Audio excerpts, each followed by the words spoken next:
Hi guys, welcome back to Mama SOJ vlog. How you guys doing? If you are new here, you are welcome, and if you are returning subscriber, God bless you as you always come back to watch my video. My people don't be smart, you know, and I know some are different news now they land from my table, and as the news they come, that's why they carry and call you to come share with you. My people, for today's video, go to watch her together with you. All right, my people, we could go watch the video to see what really the apple for inside the video, my people. And these are places that are predominantly Yoruba. Alimosho as well, so much violence everywhere, right? So that's how we went. How it's going is we're focused on our petition right now. That has been submitted, challenging the process, challenging the credibility of the elections. And also we're focused on giving support and succor to the many people that were affected by this violence. There's a man that cannot walk again. I'm happy that we'll be able to pay for his therapy so that he's doing physiotherapy to be able to walk again.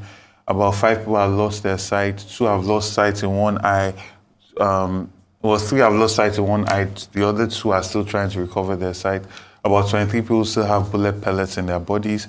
And we're not only exposing this to public, but we're also focused on giving them the support that they need, because they're going through a very hard time, all just because they wanted to cast their vote. And finally, moving forward, we're also going to the ICC, because we don't believe that, you see, this is not about Gbadebo Revival anymore or Labour Party. It's not about our democracy.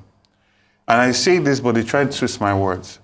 I love Lagos. I don't want Lagos to be torn apart by violence.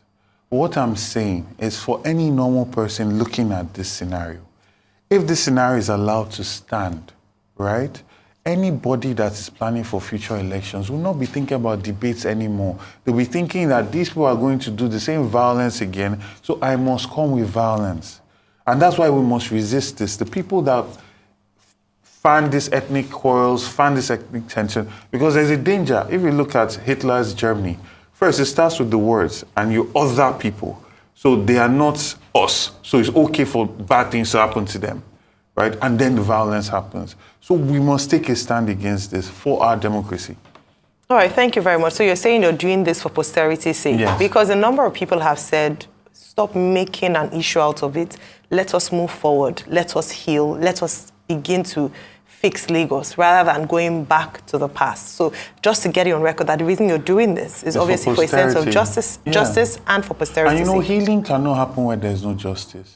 You cannot say you want peace, but want peace of a graveyard, right? That's what they want. They want to perpetrate these things and then gaslight and pretend like it did not happen, so they don't deal with the consequences. But it only metastasis. It only gets worse. Right. You see the situation. So like a cancer, just yes. Like look at NSAS. They try to sweep it under the carpet. That morphed into something else, and it'll just keep. As long as you keep trying to suppress people, and injustice is there, it's only going to get worse. And this is how. You know, the things that are happening all across the world, this is how it starts. Okay, so my question is, I want to dig deeper into your claims of the number of people who have been affected. Yes. Because these are cause for concern. Yes. You talk about people who've gone blind. You talk about people who cannot walk. Yes. When you walked in, I jokingly talked about your outfit because you become quite synonymous with wearing a white outfit, and you said that you were mourning, and then you trying to expand further on that in terms of the lives that were lost. Yes.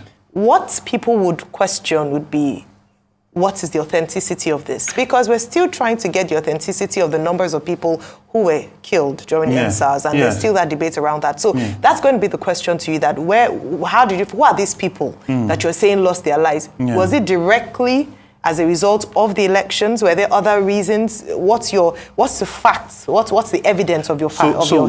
Fortunately, what we have now, we're shooting a documentary on all of this that we're going to expose, and we're going to put it in the news so people can see and judge for themselves. So it will not be a he said, she said type of situation. We have incident reports across almost 700 to 800 polling units of violence on particular people. Right? And if you follow me on social media, you see I've been visiting these people. These are not ghosts, right? Were they bystanders? Were they polling units they were polling officials? unit agents. There were people that went to go and vote. There were Labour Party officials. And if you follow my Twitter, you see that, okay, in Shomolu, in Koshofe, in Agege, I was here today. In Ojo, in Amodofin, I was there the other day, right? In Ikeja, there's a man that we were able to pay for. His leg was fractured, right? So he had to do an operation to put it back. We have all the hospital bills, right? And we've also gotten them to start submitting police reports. So we have all this information. So we've learned from the NSAS situation. So that's why we're compiling it, and we'll put it out as a proper body of work. Okay, let me ask you. You referred to ICC. Yes. You said as part of next steps, you are considering going to ICC. Yeah. Well, it's on record that some Nigerians have gone to the ICC. Yes. Specifically, Professor Christian, who reported Mr. Bayo Ononuga Yes. of the APC Yes. to ICC. So if you say you are going to the ICC, on what grounds? So, And who are the individuals, specific individuals, that you are going to report to the ICC? The ICC Article 15, allows people, groups, to come and report people. Yes. If they find merit in it, Yes. the office of the prosecutor will look into it. Exactly. So who are those persons that you have identified that you want to report to the ICC? So for us, we've already written, this is not considering, we've written to the prosecutor of the ICC. We've done that. Who We've are the submitted people? that. So people that were on that list were people like Mcoluomo, Mr. Ononuga, all the people that were instigating hatred against and ethnic profiling, right?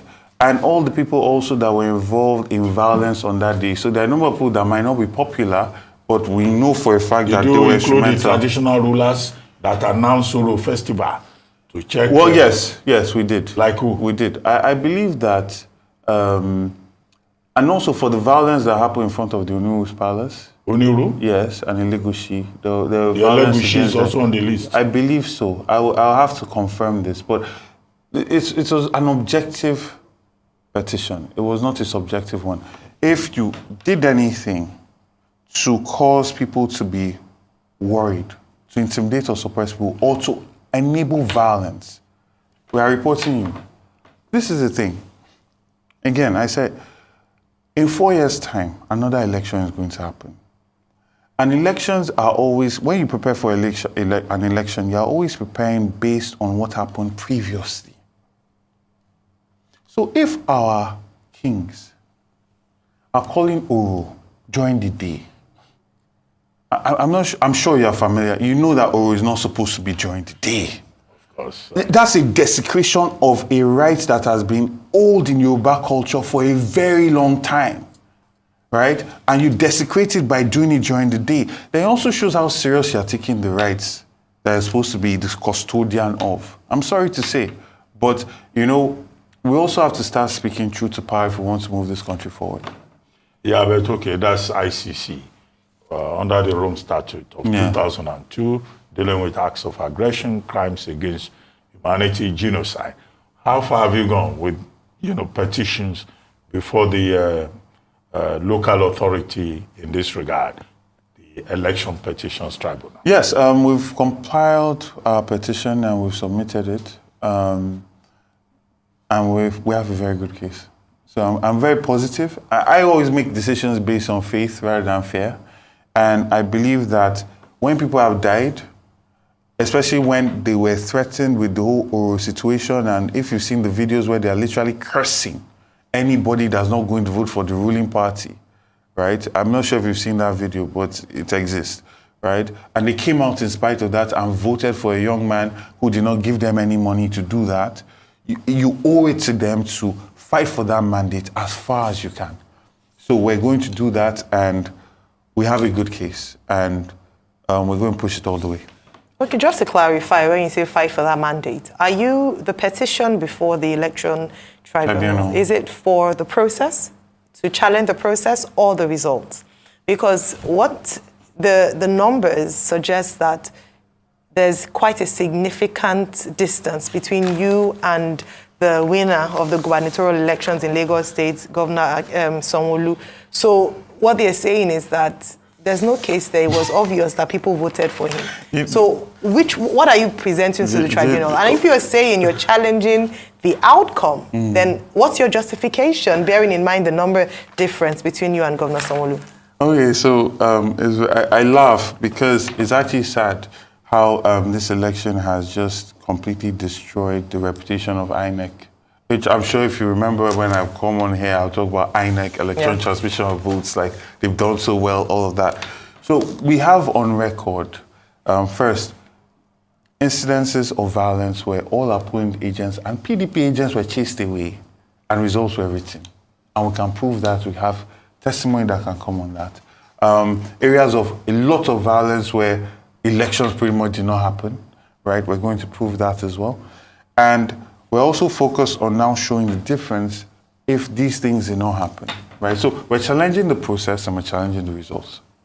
Well, you said one of your concerns is how to check the emergence of a one-party state. Exactly. In Lagos State. Yes. But Lagos State, since 1999, has been a one-party state. Now that that one party, one political group, has produced the president of Nigeria, president-elect, who will be sworn in on May 29, while you are pursuing your matter, at state and federal level in the courts. Any hope that anybody very soon can stop Lagos from remaining a one-party state under the kingship of Asiwaju Bola Ahmed Tinubu? I think what Lagos has suffered from for a long time was a lack of credible opposition. I think that, unfortunately, the opposition party only tried to out-Goliath, and you can never out-Goliath.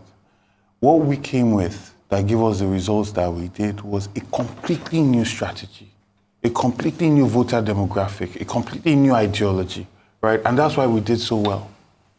And I feel that, by now you would have found typically the candidates would have congratulated the governor, he would have traveled for holidays somewhere, and he would just go quiet.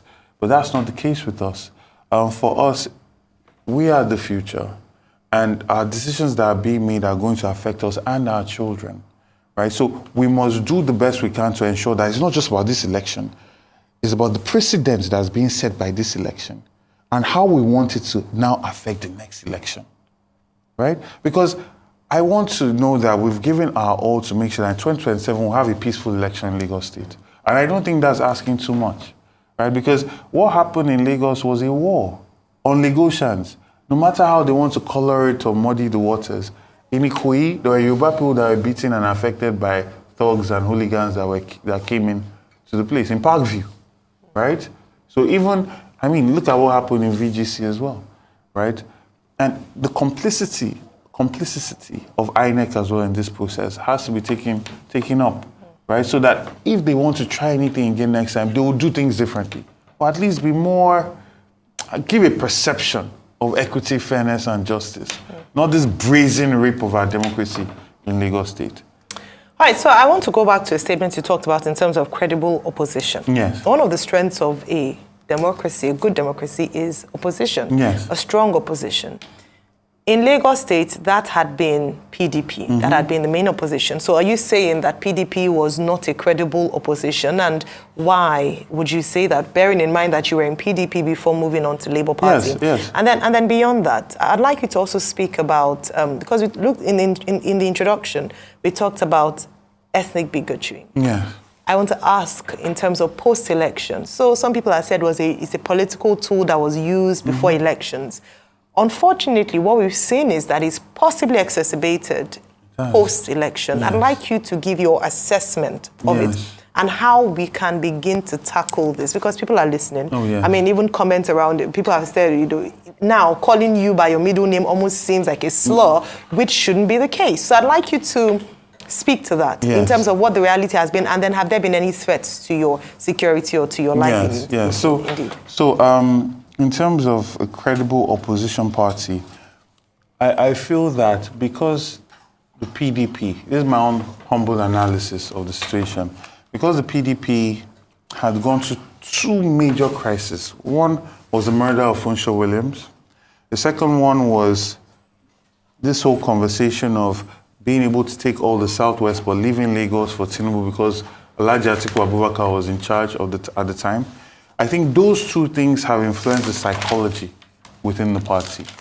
And a lot of people push to a point and then they go quiet, right?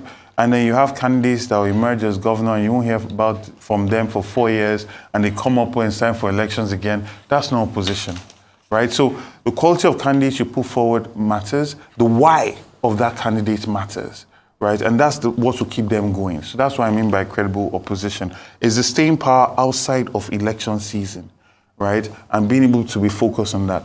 The second question which you talk on, which is ethnic profiling and bigotry. How has it improved? Is it worse? No, it's worse situation now. It's post-election? worse now. My people, now the video now on a new watch finish so. On a see what Apple for inside the video. All right, my people. I would like to end the video for you. Make una let me know waiting on a thing for the comment section. And if una never subscribe, make una subscribe so that una not go miss any latest gist way I dey upload. Now bye bye till I come on away next time. Bye guys, catch you in the next video. Bye guys.